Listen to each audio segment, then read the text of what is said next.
is use your Hong Moon charms, because if you mouse over this, this is unable to be traded, whereas the unsealing charms, you can trade these for good money once you hit level 15 in the marketplace. If you have a whole bunch that you've saved, and if you follow my guide and don't waste a bunch of them, you will have lots of these unsealing charms. I think I already sold 15 for a good amount of money, like 50 silver or something like that.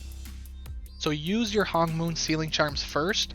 The only exception to that, I might say, is if it costs 3 Hong Moon unsealing charms and it only costs 1 unsealing charm. You will see that. So same with the keys, you know, use your Hong Moon first, but if it's a big discrepancy on how many this costs compared to the normal ones that you can trade, it might be better off using the one that you can't trade just because it costs a lot less. Okay, so I think I already talked about this. You can sell anything that's gold like this. It says right here miscellaneous, and in the title it's darker gray. So sell all that stuff. I should just go to a merchant and sell all this to make more inventory space. To get more inventory space, you have to use these dragon trade pouches. You're going to get a few of them from completing the surveys and completing the quests. I've unlocked this much inventory space because now it's going to take 8 of these dragon trade pouches, and that's actually quite a bit. If you go to the marketplace guy, who is this icon on your map, the dragon trader, he is everything all in one. He is your vault, he is your marketplace, he is a shop where you can sell whatever you need to. He is also your mail system. As I said, you won't be able to use the marketplace till you hit level 15, but for your vault, you're going to want to expand this a little bit too. For the first one here, it only costs 1 copper. That's a no-brainer. Expand this. Then you have lots more inventory for your secondary. Difference between basic and secondary is you can store different things in each. You can't store this item, for example, in your basic inventory. So yeah, you guys will be able to figure that out, you know. Just try to be efficient with these dragon trade pouches. For this, it would only cost me 1 to unlock a whole bar of inventory in my secondary inventory. Whereas if I try to do it in my regular inventory, it would cost 8. So eventually I'm going to be unlocking that 8, but you know, do it equally, you know, with the limited resources that we have, which are these dragon trade pouches for the time being. That'll get you farther in the game and be able to have you store more material. So let's talk about what's worth keeping. You definitely want to keep anything that you mine out in the field. So these quartzes, things like this, these sell really well in the marketplace. You're going to get some crafting material from doing the dungeon. This drops from the dungeon we were just talking about, Black Ram Narrows. It's a selling item, you know, and always keep your potions. Don't be afraid to use them. Put them in your hotbar if you need them. You shouldn't need too many in this game, honestly, but they sell pretty good, the ones that you're able to sell. So I just try to stockpile my potions because some of these recovers 30% hit points over 12 seconds. These don't sell for a ton, but at end game, you're going to have more hit points than you do starting out in the game, so these are still useful all the way through the game. You know, these 5,000 hit points, that's probably not going to be as useful as it is at the end of the game. But 20,000 hit points, this is a pretty rare one right here. So I'm just kind of hanging on to these to see how useful they're going to be at the end of the game. When in doubt, hang on to this stuff. Fusion powder, you're going to need more and more of this from what I've been told. So to get your fusion powder, we were talking about spinning that wheel and getting all these soul pieces. Those chests are free to open, so if you get them from the wheel, you might as well open them up, but every single piece is only worth a sell price of 1. You can kind of see that right there. So you don't want to sell these things. What you want to do is it doesn't take any items to salvage them, so you want to salvage your soul shields that you're not using. Even if it's a level 10 soul shield and you're using a level 6 blue set, which is what you're going to get from the wheel, go ahead and salvage it. It's not a big deal. I'm going to salvage these ones right now. At the very beginning, you're going to be getting lots of broken gray pieces, and those are all worth 1 as well. So you're never going to lose money by salvaging this stuff. The only exception to that is when you do get to like level, see, that was a that's still worth a sale price of 1, which is the same thing this one was worth.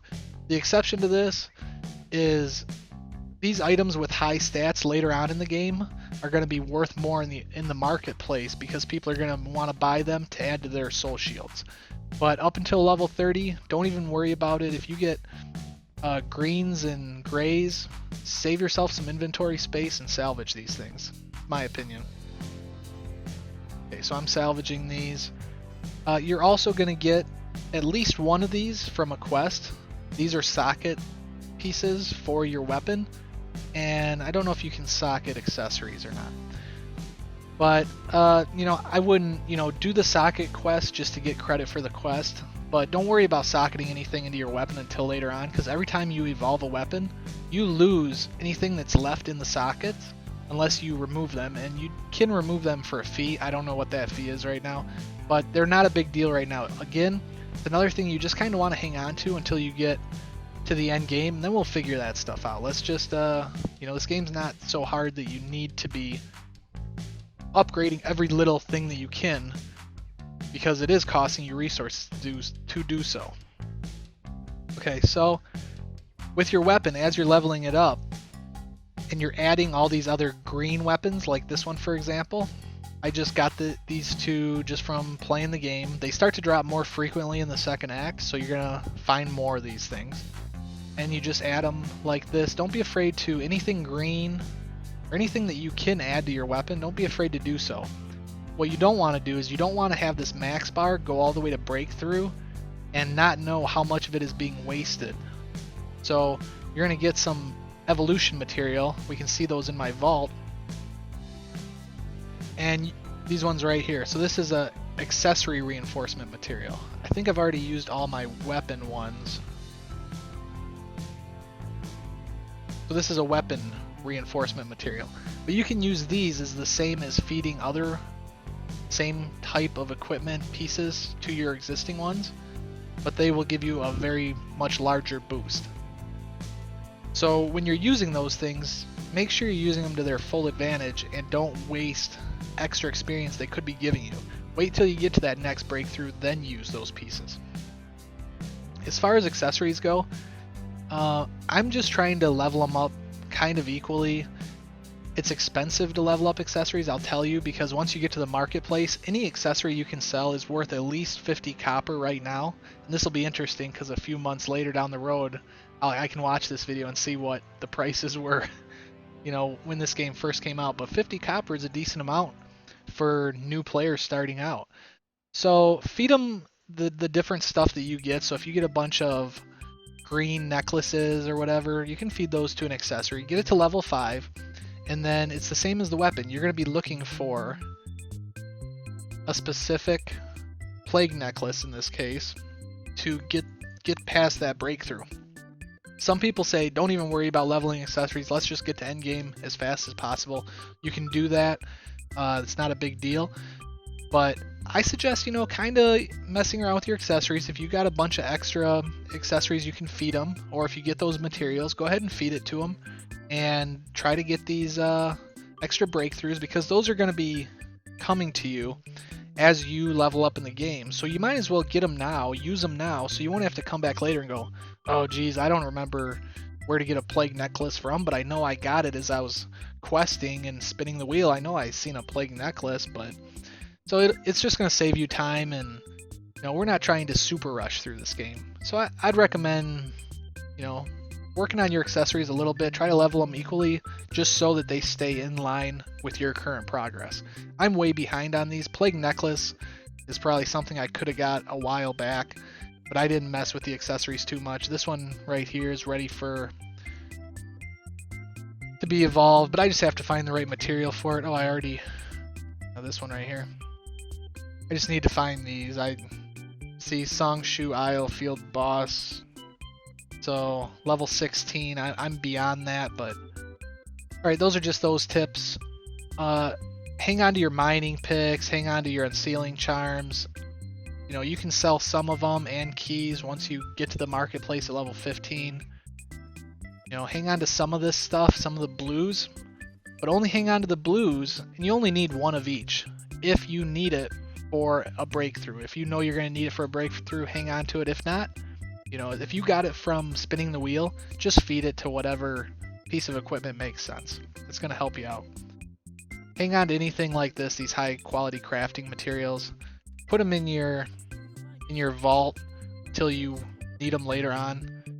What's going to be really cool is if you do this stuff and hang on to some of this, once you do hit max level and you say, oh man, I need 500 gold for us to get this next thing, then you have all this extra stuff hanging out here, and it's always available to you. You can sell it, you can make best use of it after you get to end game. Okay. Anything else that I should go over real quick? Basically, go through the story, take your time, but level up, your equipment equally like that. Try, your weapon's your most important thing. Go for critical rate. Okay, equipment. So you're gonna get that 6-piece from spinning the wheel here. Eventually, I think it's Jadestone Village. You're gonna get to a place where your tokens, they're gonna be Viridian tokens. These ones right here, Viridian Valor Stones.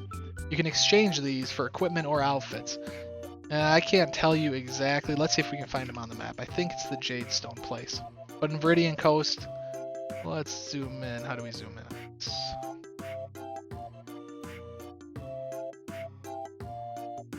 Herbicide rep. It's not showing me. But you're going to be looking for... The icon is going to look like this. It's going to be a Valor Stone Trader. So once you find that in the Viridian Coast, you can buy a whole new set, an 8-piece set of level 16, I believe, equipment. And that's going to carry you all the way through to the second act. You're going to be getting other pieces and other opportunities, but trade your Valor Stones in for the 16-piece stuff. And I might be wrong on this because I missed that step. I used my level 6 weapons all the way up to level 28, which made it a lot more difficult for me. If I didn't pay attention, I would get like 3-shotted by some of the monsters I was fighting. So get the level 16, that'll easily carry you. And if you miss it, level 6 equipment that you got originally will carry you through all the way here as well. It's just going to be a little more difficult. Once you get up here, this place here has a wheel as well. You can get other equipment at level 28. You don't have to do this because it's not critical equipment, it's defense equipment. Armor, I should be calling it armor because we're talking about those 8-piece armor pieces. But I did, it was super easy. It didn't cost me anything to unlock the pieces, so I filled up my 8-piece level 28 armor here. And then up here, there's another mini boss and a wheel within this village, and that's level 32 armor. That's what I'm going for because that's critical armor. So upgrade for free at the first wheel. Upgrade with Valor Stones at level 16, wherever you find that Valor Stone Trader. You can upgrade at 28 here for free, basically, just by killing the mini-boss. You're going to have to kill that mini-boss for quests anyways, so don't rush here. If you're like level 25, I did that, and I was like, I got to get some new equipment because I'm only level 6. Well, then I realized the equipment I couldn't equip till I'm 28 anyways, and none of the quests were available for me. So just keep following your quest line. You can come up here and collect the tokens, which you can use on the wheel, but it's not going to really do you any good. You want to be doing as many quests together as possible, being as efficient as possible. So just grab as many quests, keep moving your way up, and by the time you get here, you'll be level 28. You'll have quests to do, which include killing the mini boss. Then you can spin the wheel. You can use the equipment right away. Super easy. Sell off the rest of your equipment, or salvage it, I should say, and then wait till you get to 32, and that's about where I am right now. So I hope this was helpful. Hopefully I'll have another new player tips video. I just figured I should get something out there to save you guys some time. Oh yeah, there's one more thing. You're gonna get items. They're gonna say quest item, bring to Old Man Cho to receive a new ability. That's all the item's gonna say. And we've already encountered Old Man Cho, you'll see, through the storyline up until this point. You encounter him over here when you learn your Windstride walking abilities. So I was like, well, where is this guy, So I ported all the way back here. I looked for Old Man Cho, couldn't find him. I was really disappointed because I really wanted these new abilities. There's 3 items right now that I've encountered where they say to go to Old Man Cho. Don't Don't look for him. You'll get those items. Just keep them in your inventory, and eventually you'll get a quest when you're high enough level and you're around the right area that says, okay, go give your item to Old Man Cho. And then it's going to pop up on the map with a purple quest for learning new skills. Those are the skill quests, or the purple ones. And then you can just go there and do it just like a normal quest. So just keep those items in your inventory. Don't waste time looking for Old Man Cho. I thought that was pretty confusing. Hopefully that saves you some time. One of them's a bell, one of them's a horn. I forget the other one, but if you find those items, they're just going to drop from random monsters. If you find them before the quests actually pop up, just hang on to them. Also, those quest items, you can buy them off the marketplace. So if you get doubles, I got 2 bells, which was pretty awesome because I could sell one of them for 10 silver on the marketplace. I only needed 1 for the quest. Anyways, hang on to them in your inventory, and you'll see those quests pop up as you progress through the game and do your normal quests and your storyline quests, which are the yellow ones. Alright, let me think. Anything else that would save you guys time? Don't mess with extra dungeons for these dailies, I would say. The dungeons take a long time, and they're not going to give you things that are super useful for you. The things that they are going to give you are the Valor Stones. So if you need extra Valor Stones, if you need more healing potions, if you need more equipment repair hammers, mining picks, things like that, go ahead and do the dailies. They're not a bad thing. They're going to give you some experience. But right now, I say skip them, and we'll level up faster just by doing groups of quests together. Alright, again, FTPG. FTPG is the name of the clan. You can see it on my character right here. We're looking for more players. We started this as we didn't get the head start to this game, so we need you guys to come join with us. We're going to have a lot of fun doing dungeons, raids together, and join the Facebook group. It's facebook.com/groups F2PG _Blade and Soul, all one word, Blade and Soul. Join us on Facebook. We got Twitch. We just started Twitter, and it's going to be a fun ride playing this game. So hopefully you guys can level up faster, and we can get this guild a higher level, get a lot more crafting stuff going on, and have some good events in game if we get a good clan base. The server is Old Man Cho, and also join the Crimson clan. If you join the wrong clan already by accident, don't worry about it. You can change clans after you get to a certain level. So, but if you have the choice right off the bat, if you're just starting to play this really fun game, join the Crimson clan. On Old Man Cho, join our clan, and we'll have a lot of fun chatting. And hope this video helped you guys. Talk to you guys later. LMC, signing out for now.